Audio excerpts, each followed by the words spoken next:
खड़ी क्यों हो क्लास में? सीट नहीं मिल रही?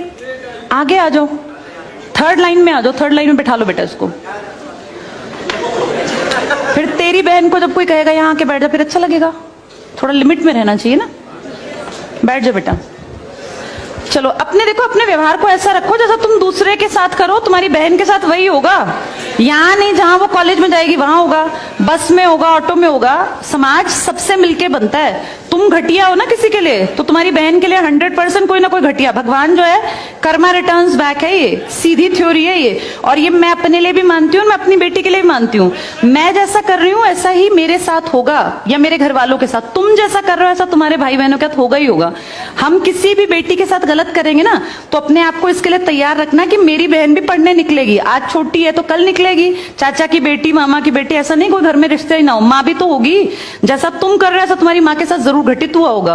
अब तुम कर रहे हो, बड़े अच्छे कई एड्स हैं, उसमें एक जवान लड़का ना सीटी बजा रहा होता है, तो उसकी माँ, देखा तुम लोगों ने वो, उसकी माँ कहती है बेटा मत कर। तुम्हारी उम्र का था वो लड़का, उसकी माँ लगा लो मेरी एज की, मुझसे 2-4 साल बड़ी होगी, क्योंकि जो बच्चे 20 के हैं उनके माँ 40-45, उनकी माँ 45 साल तक की होती हैं।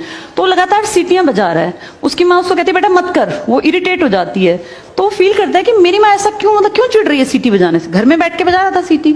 तो उसकी माँ को याद आता है कि जब मैं रोज बस स्टॉप पे जाती हूँ, 45 साल की अधेड़ उम्र की एक औरत, एक घटिया लड़का, मतलब ऐसे नहीं होते बिल्कुल ही घटिया जिनकी परवरिश हो, वो रोज उसको परेशान करता है, उस 45 साल की औरत को। तो उसको फिर फील होता है कि ये मेरा बेटा जो हरकत कर रहा है ये उस लड़के से मेल खाती है। बहुत अच्छा ऐड है, उसका एसेंस बहुत अच्छा निकल के आता है कि एक्सप्लॉयटेशन सिर्फ जवान लड़कियों का नहीं होता। आप गलत कर रहे हो ना, कोई आपकी माँ के साथ, आपकी बहन के साथ कहीं ना कहीं कोई गलत करेगा फिर। इसलिए समाज को अच्छा बनाओ, क्लास को ऐसा बनाओ, कोई लड़की वहां से अगर आ रही है और तुम कह रहे हो यहाँ आ जा, तो ये ठीक है, ये अपने आप सोच के देखो। ये हमारी परवरिश को भी दिखाता है कि हमारी परवरिश कैसी माँ ने की है। अपनी बेटियों को जितने हम संस्कार देते हैं ना, उससे ज्यादा बेटों को देने चाहिए, क्योंकि गलत करने वाले लड़के ही तो है ना, किसी के प्रति गलत कमेंट करने वाले। ये ठीक नहीं होता।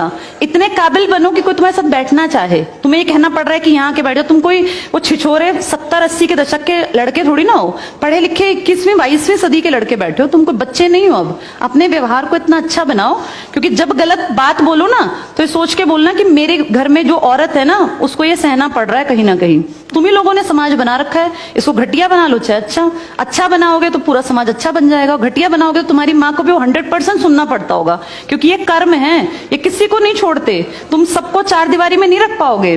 तुम्हारी माँ को भी कहीं ना कहीं बाहर निकलना पड़ता है, चाहे वो मार्केट सब्जी लेने जाती हो, गांव में रहते हो तो गली में तो निकलती है ना, उसको भी सुनना पड़ता होगा, क्योंकि समाज बनाने वाले तुम ही लोग हो। तो ये ध्यान रखो सबको कि भाई किसी को हमारे किसी भी कमेंट से बुरा ना लगे, और इनको अलग मत समझो। जैसी तुम्हारी बहनें ऐसी ये हैं।